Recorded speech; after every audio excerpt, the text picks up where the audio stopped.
వచ్చే పర్యవసానం ఏమిటో నువ్వు తర్వాత అనుభవిస్తావనే సంగతి వాస్తవం. ఒకసారి ఏం జరిగిందంటే, దైవజనుడైన పేతురున్నాడు. ఈ పేతురు ఒక ఇంట్లో 4 రోజుల నుంచి ఉన్నాడు.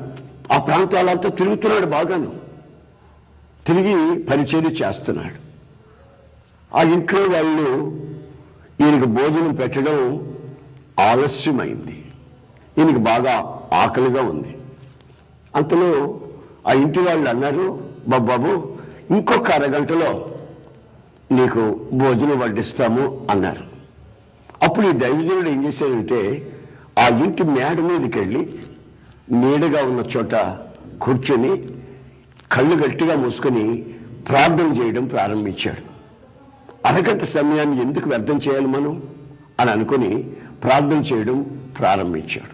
అలా ప్రార్థన చేస్తున్నప్పుడు ఏం జరిగిందంటే, ఆకాశం నుంచి ఒక దుప్పటి అలాగే దిగొచ్చింది. ఆ దుప్పట్లో గమనించినప్పుడు ఆ దుప్పట్లో నక్కలున్నాయి, పిల్లులున్నాయి, కుక్కలున్నాయి, ఎలుగుబంట్లున్నాయి, ఏనుగులున్నాయి, ఒంటెలు ఉన్నాయి. సకల చతుష్పాద జంతువులు ఆ యొక్క దుప్పట్లో కనిపించాయి. వెంటనే ఒక స్వరం వినబడుతుంది. ఈ ప్రార్థన చేస్తున్న ఆయనకి ఏమని స్వరం వినబడిందంటే, ఇదిగో వీటినంతా చంపి నువ్వు తినేసేయి అని ఒక స్వరం. ఈయనేమంటున్నాడు, చిచి నేనేంటి ఈ జంతువులు తినటం ఏంటి, నేను మహానిష్ట కలిగిన వాడిని అని ఆయన తినని చెప్పి నిరాకరించాడు. అలా ముమ్మారు జరిగిన తర్వాత ఆ దుప్పటి తన దర్శనంలో నుంచి అలాగే పైకి తీయబడిపోయింది. ఇది ఏమై ఉంటుంది, ఇది ఏమై ఉంటుంది అని ఈయన ఆలోచిస్తూ ఉన్నప్పుడు ఎవరో క్రింద తలుపు కొట్టారు. ఎవరా అని చెప్పి దిగొచ్చి చూస్తే ఆయనతో చెప్తున్నారు, ఏమండి కైసరు అనే ప్రాంతంలో మా యజమాని ప్రార్థిస్తూ ఉండగా మీరు ఇంట్లో ఉన్నట్లు మిమ్మల్ని తీసుకుని వచ్చి అన్ని జనులైనటువంటి మా ప్రాంతంలో దేవుని సువార్తను ప్రకటింప చేయాలని దేవదూత చెప్పాడు అని అంటే, అప్పుడు ఈయనకి ఈ దర్శనం గుర్తొచ్చింది. దేవుడు ఏం చెప్పాడు, నేను నిరాకరిస్తున్నావు, నేను అంగీకరిస్తున్నాను అని దేవుడు చెప్పాడు. అంటే అర్థం ఏంటంటే, అన్యజనుల మధ్యలోకి నువ్వు వెళ్ళాలి, నన్ను గురించి ప్రకటించాలి, వాళ్ళ మధ్యలో నేను గొప్ప కార్యములు చేస్తున్నాను అని ప్రభు హెచ్చరించాడు. ఆ వచ్చిన వాళ్ళు కూడా అంటున్నారు, అయ్యా సకల చతుష్పాద జంతువులను మేము పూజలు చేస్తుంటాం బాబు, అయితే జీవముల దేవుడు మా యజమానికి దర్శనమిచ్చి మా ప్రజలందరినీ తీసుకొచ్చి ఒక చోట కూర్చోబెట్టాడు, మిమ్మల్ని తీసుకుని రమ్మన్నాడు వాళ్ళకి పరిచర్య చేయమని. అప్పుడు ఈయన అన్ని జనుల మధ్యలోకి అదే ప్రప్రదంగా వెళ్ళడం ఆ ప్రాంతంలో పరిచర్య చేయడం. ఆ రోజున వాక్య పరిచర్య చేస్తూ ఉండగానే పరిశుద్ధాత్ముడు వాళ్ళ మీదకి దిగడం ఆశ్చర్యపడ్డాడు. అన్యజనుల సహితం పరిశుద్ధాత్మ చేత నింపబడి దేవుని మహిమపరుస్తున్న చూసి ఆయన ఆశ్చర్యపడ్డాడు. నేను మీకు చెప్పాలనుకున్న మాట ఏమిటంటే, ఈయన ఒక దైవజనుడు.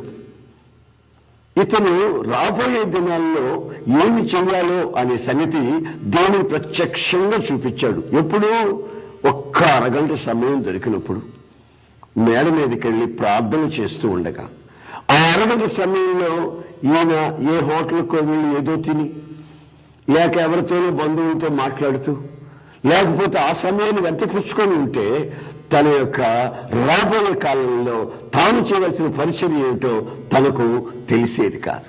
నా ప్రియమైన సహోదరులారా, మీ జీవితంలో దేవుడు మీకు సమయాన్ని ఇచ్చినప్పుడు ఆ సమయాన్ని సద్వినియోగం చేసుకుని దేవుని సన్నిధిలో మోకరించి ప్రార్థన చేయగలిగితే, అది మీ కుటుంబ సమస్యే కావచ్చు, మీ పిల్లల చదువు విషయమే కావచ్చు, పిల్లల వివాహ విషయాలే కావచ్చు, నీ వ్యాపార విషయమే కావచ్చు, ఏదైనా సరే నువ్వు ఎలా చేయాలో, ఎలా చేస్తే నువ్వు ఆశ్రయించబడతావో అని నీ రాబోయే కాలపు ఆ పరిచర్యని, రాబోయే కాలపు నీ కుటుంబ వ్యవస్థని ప్రభు ఖచ్చితంగా నీకు చూపించి ఆ దిశగా నిన్ను నడుపుతాడు. పేతురు జీవితం ఆశీర్వదించబడ్డ కారణం ఏమిటంటే సమయం దొరికినప్పుడు ప్రార్థించటం ఆయన అలవాటుగా చేసుకున్నాడు.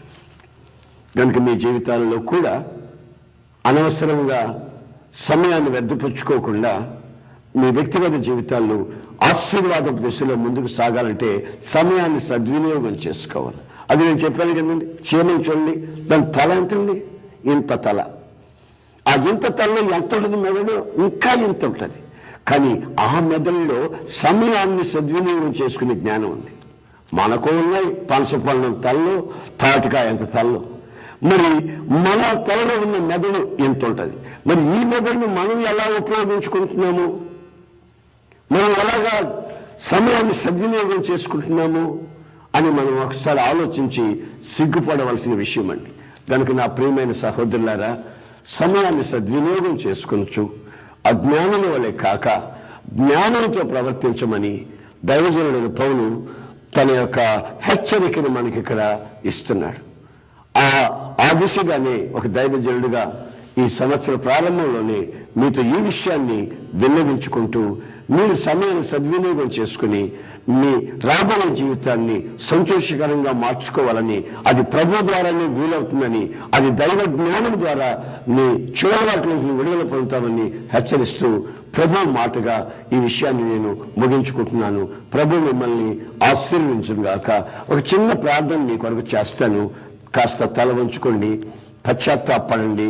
సమయాన్ని వ్యర్థపుచ్చుంటే, లేకపోతే చెడలవాట్లకు బానిసలై ఉంటే ఆ దిశగా మీరు పశ్చాత్తాపలై ప్రభువును క్షమించమని అడిగితే ప్రభు ఇప్పుడే ఈ క్షణమే ఆయన సేవలో కార్చిన రక్తము చేత నిన్ను కడిగి శుద్ధి చేసి క్షమిస్తాడు. నేను మీ కొరకు ఒక చిన్న ప్రార్థన చేయబోతున్నాను. ప్రేమగల తండ్రి, ప్రభువా నీకు స్తోత్రములు. ఆయన ఈ కార్యక్రమాన్ని బహుశ్రద్ధగా చూస్తున్న ఈ ప్రజల్ని మీ చేతుల్లో సమర్పిస్తున్నారు. మీరు సూటిగా మీ ప్రజలతో మాట్లాడారు. అజ్ఞానం చేత చెడలవాట్లు, అజ్ఞానం చేత వయస్సుని పాడు చేసుకున్నారు, అజ్ఞానం చేత సమయాన్ని వ్యర్థపుచ్చారు. కానీ దేవుని వాక్యం చేత ఇప్పుడు మీరు హెచ్చరించారు.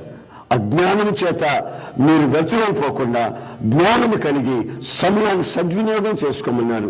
ఇక మీదట ఆ దిశగా మీ బిడ్డలు తీర్మానం చేస్తూ ఉండగా మీ బిడ్డల తీర్మానాన్ని గణపరిచి ప్రతి క్షణము మీ బిడ్డల్ని ఒక జయ జీవితాన్ని నడిపించి పవిత్రమైన నీ రక్తం చేత కడిగి శుద్ధి చేసి మీ బిడ్డలకి ఈ సంవత్సరపు ఆశీర్వాదాలు నింపి కుటుంబాలు, వ్యాపారాలు, ఉద్యోగ విషయాలు, పిల్లల క్షేమాలు ప్రతిదీ ఆశీర్వాదకరంగా మార్చి మీ గణనామానికి మహిమ తెచ్చుకోనమని నజరేయుడైన యేసు నామములో అడుగుచున్నాను తండ్రి.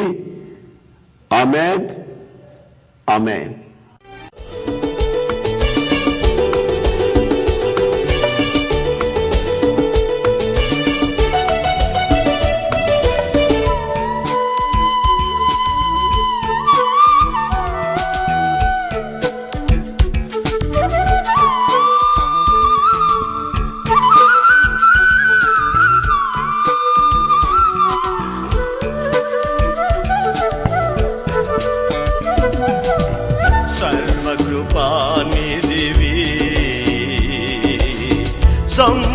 సంపదలగనివి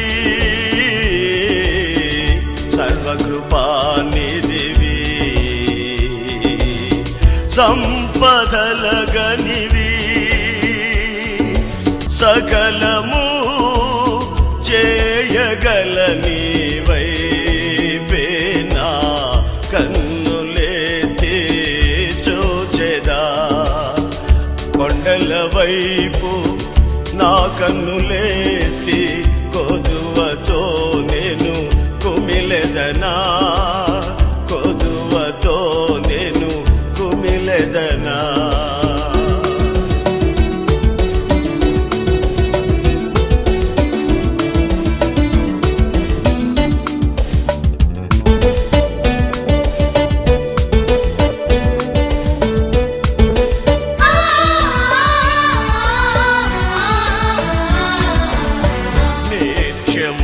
కదలని సీయోను కొండపై నిత్యము కదలని సీయోను కొండపై